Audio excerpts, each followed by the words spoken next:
नमस्कार मित्रों, आप सभी का चुपते प्रश्न में स्वागत है।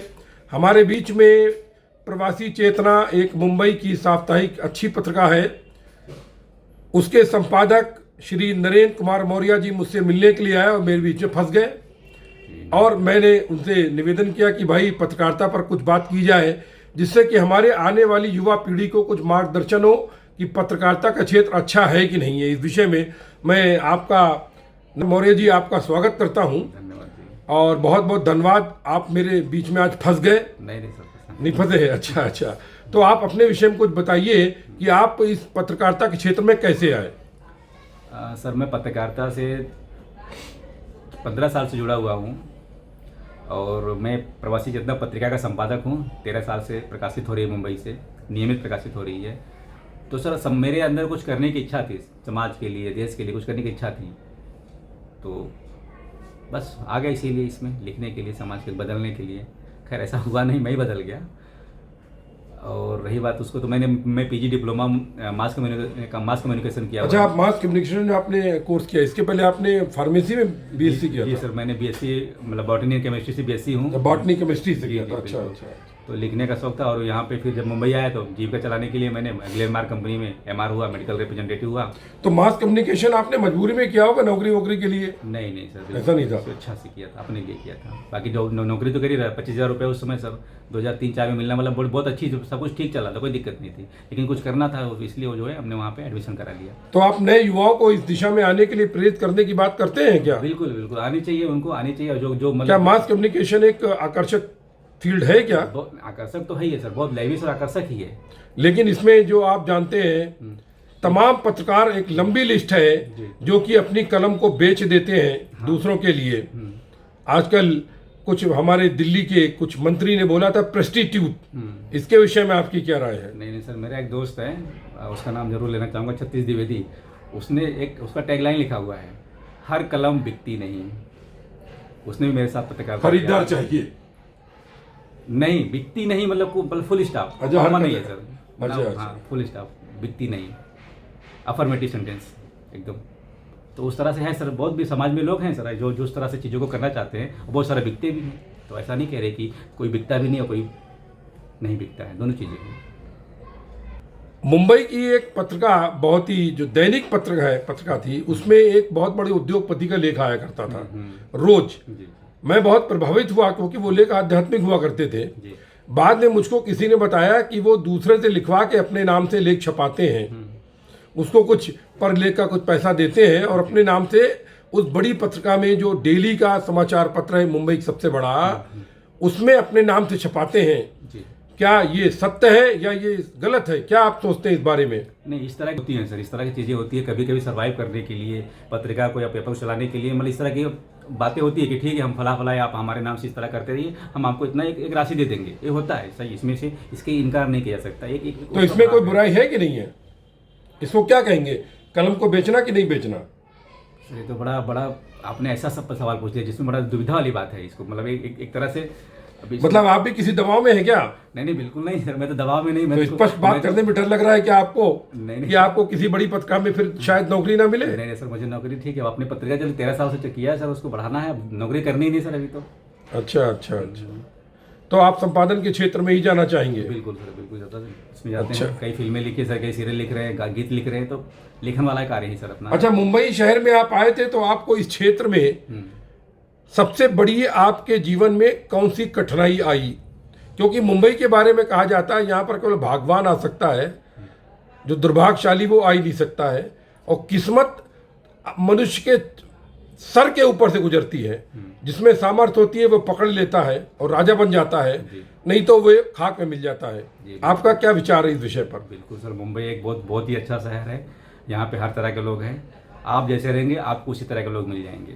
बस बहुत बढ़िया सर, बहुत बढ़िया है। जी सर, बहुत कुछ। तो आपके जीवन में सबसे अधिक कठिनाई की घड़ी कब थी मुंबई में? कठिनाई की घड़ी सर, ऐसा मेरी माता मतलब यहाँ बीमार थी एक बार, मतलब सबसे मतलब वो 21 दिन वेंटिलेटर पे थी। वो मुझे लगता है मेरे कठिन मतलब सबसे कठिन घड़ी वही थी। बाकी तो ईश्वर, तो वो तो बहुत व्यक्तिगत हो गई। क्या समाज की किसी विशेष बुराई से या घटना से आपके जीवन पर प्रभाव पड़ा? सर अभी इस तरह से मतलब समाज में सर देखिए, समाज का मिक्सअप है, हर चीज़ें में अच्छी भी चीज़ें होती है, बुरी भी चीज़ें होती है। तो हमें उसका एक सकारात्मक पहलू लेना चाहिए। समाज है तो हम हैं, हमें तो समाज है, तो उसका सकारात्मक पहलू लेना चाहिए सर। सब कुछ ठीक है, अच्छा है। तो आपके जीवन में सबसे बड़ी खुशी की घटना कब हुई मुंबई में?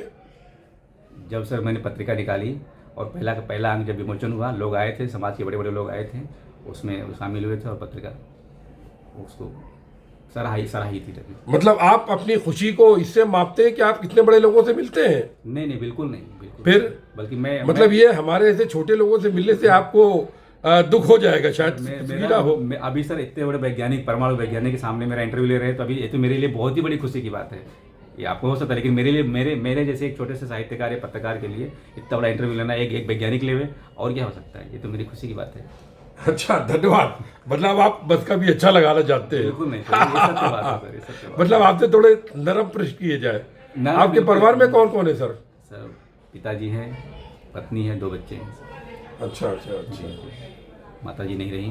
तो आपका ये, आप युवाओं से, जो हमारे बच्चे ग्रेजुएट होने के बाद बेरोजगार रहते हैं, हाँ और जैसा कि मेरे को अनुभव है पिछले 40 साल का, जी, कि पत्रकारिता एक बेहद दुरूह कार्य है जी, और बहुत मुश्किल कार्य है। जी, और ख़ास तौर से जो श्रमजीवी पत्रकार हैं, जी, उनकी स्थिति आज के समय में किसी मजदूर से कम नहीं है।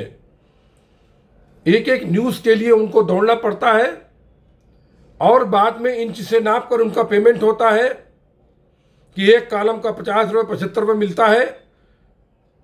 तो वो बेचारे कैसे अपनी रोजी रोटी चलाएंगे, आप ये बताइए। उनको अगर पीत पत्रकारिता करनी पड़ जाती है तो उस पर लोग प्रेस्टिट्यूट ऐसे शब्द क्यों इस्तेमाल करते हैं? आप इस विषय में कुछ बताइए। बिल्कुल। जो आपने प्रेस्टिट्यूट किया ना, ये सब जो है बड़े बड़े चैनल है, बड़े बड़े हाउस है, उनके लिए फिर बैठता है। वो जो नीतियों को प्रभावित करते हैं, जो सरकार को प्रभावित करते हैं। बाकी छोटे छोटे पत्रकार जो इस तरह वीकली और मंथली निकलते हो, तो बस खाली अपने ही उस तरह उनका सीमित दायरा होता है। तो उनके लिए ऐसा मैं नहीं समझता कि उनके लिए प्रेस्टिट्यूट शब्द सही है। वो उनके लिए जो इन्फ्लुएंस करते हैं सरकार को, देश को, उनके लिए हो सकता है, ये चीज़ें हो सकती है। लेकिन जो छोटे छोटे पत्रकार है बेचारे, वो अपने आजीविका चलाते हो, क्योंकि उनको दूसरा कुछ आता नहीं है, वो वही करना चाहते हैं। तो मैं यही कहूँगा कि मेहनत से काम करें, ईमानदारी से काम करें, और सफलता तो मिलती ही सर, अगर ईमानदारी से उसमें मेहनत है तो। आप जो कह रहे हैं इस पर मेरी एक कविता की मुझे पंक्ति याद आ रही है। हमने कलम जो बेच दिया क्या गुनाह किया, कौड़ी के मोल उनके तो ईमान बिकते हैं। देश को बेचने से अच्छा है कलम अगर बेच दे तो क्या बुराई है पेट भरने के लिए।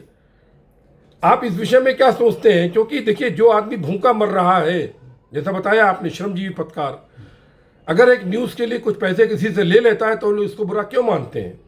नहीं सर, देखिए, बेचने का अर्थ क्या होता है? आप बेचने संदर्भ कैसे, अगर आपने मुझे बोला कि फलाने के बारे में एक इंटरव्यू लिख दो, वो बेचना नहीं होता, वो तो उसने अपने कर्तव्य निभाया, वो लिख रहा है। अच्छा, मतलब कर्तव्य हो गया। हाँ, आपने बेचने का मतलब ये, वो आप कहना चाहते हैं कि नकली चीज को असली दिखा के लिखना। हाँ, मतलब अच्छा, बेचना कब होगा सर? कि जब आपने बोला कि ये चीज आग लग गई और आप किसी न्यूज को छपाने के पैसे ले लिए तो कोई बुरी बात नहीं। न्यूज छपा तो ठीक है ना, वो तो उसका मेहनत है, वो ठीक, वो तो न्यूज है। बेचना कब होगा सर? जब आप बोले कि यहाँ आग लगी है और आप लिखो कि आग नहीं लगी, 10 लोग मर गए, और आप लिखो कि कुछ जान माल हानि, वहाँ बेचना होता है सर। ये चीजें होती है, समझौता करने वाली चीजें। अच्छा, तो ऐसे लोगों के लिए प्रेस्टिट्यूट इस्तेमाल किया गया होगा। बिल्कुल किया होगा। ये हमारे दर्शकों को आज ये क्लियर हो रहा है प्रेस्टिट्यूट के मतलब क्या है, क्योंकि चर्चा लोग करती है यार वो न्यूज लगाने के उसने पैसे ले लिए।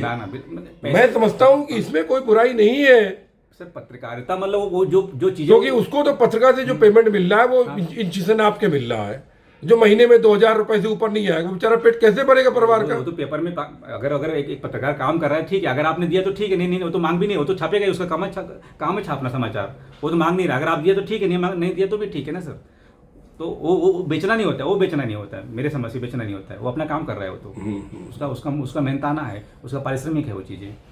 आप अपना अंत में क्या संदेश देना चाहेंगे? युवाओं को लेखन की ओर आकर्षित करने के लिए क्या किया जाए?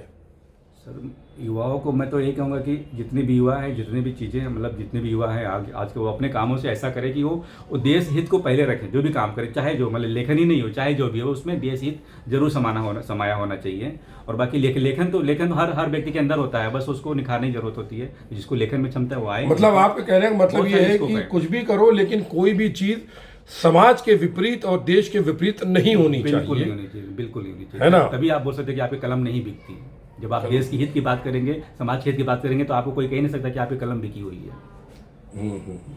चलिए, बहुत बहुत धन्यवाद धन्यवाद सर। आपका, और आभार नरेंद्र कुमार मौर्य जी। धन्यवाद सर। आप फंसते फंसते बचे हैं, नहीं बिल्कुल नहीं सर। नहीं बचे? नहीं। अच्छा अच्छा, चलिए आपका बहुत बहुत धन्यवाद। आप हमारे घर में आए, निवास में आए, हमको इंटरव्यू दिया, बहुत बहुत धन्यवाद, बहुत बहुत आभार। थैंक यू सर, आपका भी।